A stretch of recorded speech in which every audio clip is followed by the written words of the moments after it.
And what's going on, everybody? This is the Forever Football Podcast, and today we're going to be doing the New York Jets draft grade. So let's get it started. So, with their first pick in the draft, they selected Mekhi Becton, 11th overall, out of Louisville. He's a tackle, and I'm going to be giving this pick a B. I love where they're going. Protecting Sam Darnold is a must. He is your franchise quarterback, and I think this year is really key in order to see if he can take that next step, or if you're going to potentially have to start looking for the next guy. With Tristan Wirfs still on the board, I think it's a slight reach, and that's why I'm going to be giving this pick a B. I think Tristan Wirfs was the pick. Also, Mekhi Becton did apparently fail a test at the combine, which is a huge red flag because you know it's coming, you know exactly when it is, and you know what to prepare for, so that's just very unacceptable. So with their next pick, they selected Denzel Mims, 59th overall, out of Baylor, and I loved this pick. I think they got great value on a massively underrated player by many other teams. I think he's a height, weight, speed prospect, and I think his only concern is that he didn't run enough routes at Baylor, but I think he showed at the Combine and at his Senior Bowl that he can run routes effectively, and with some development, he will be a stud for them. So the common theme of the Jets draft was really best player available, and I think you could look at that with their first two picks. They just picked the guys who had the highest grade on their board, and they said, we don't really care who he is. And in this pick, it's Ashtyn Davis, 68th overall, out of Cal.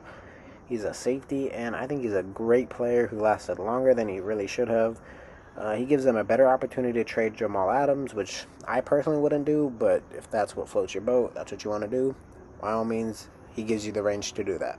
So taking all that into account, I'm giving the Ashtyn Davis pick a B+. Loved it, and I think he's going to be a quality key cornerstone of their defense for the next couple years. So with their next pick, they selected athletic edge rusher Jabari Zuniga, 79th overall, out of Florida. I think he's a player with high upside, and I think he was a great value at the pick, but at the same time, I think he could be one of those players who just has all the ability but just never really puts it together and is just in the NFL because he is an athletic freak. But overall, I love this pick. So with back-to-back Florida players going off the board, they selected La'Mical Perine, 120th overall, and I'm giving this a B simply because at the time I think he was the best running back on the board left.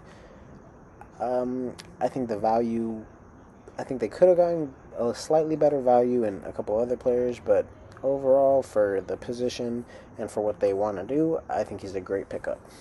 James Morgan out of Florida International was the next pick at 125th overall, and I really had him as the first of that third-tier quarterbacks, after the Jake Fromms and the Jacob Easons of the world. I think they were the pick if a quarterback was to be selected, so that's why I'm giving this a B-, because I do think there were better quarterbacks available, but where they got him, I think it's pretty good value, and I could see him being a developmental player who eventually becomes a very nice backup, could even start a few games and keep your team afloat if need be. Next up, we have Cameron Clark going 129th overall out of Charlotte. He's a guard, and he's a mauler in the run game. He played left tackle in college, but I don't think he's athletic enough to transition into a pro NFL tackle, so I think guard is really the best fit for him.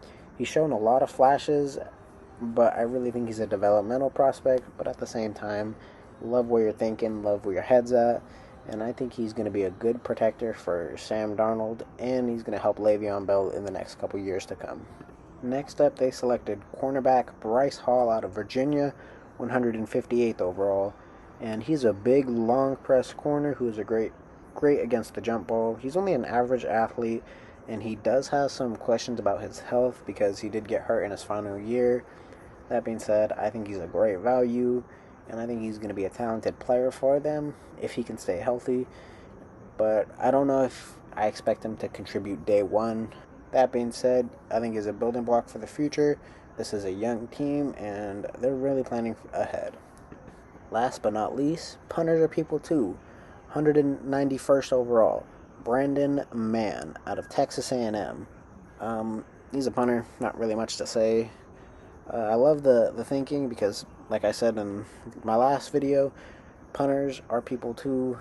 Special teams is a key factor in the NFL. It's really a third of the game. And this guy's a solid open field tackler, and he's handled kickoff duty, so he's got a pretty good leg on him. And overall, we'll see what he becomes. I'm going to be giving this pick a B just because he's a punter, really.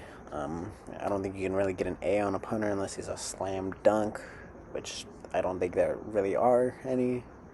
But overall, I'm going to be giving the Jets a B plus for their draft. I like what they did. They got some nice, talented players for the future, and I really think some of these players are going to develop into that next key core for the Jets, and we'll see what they do in the NFL.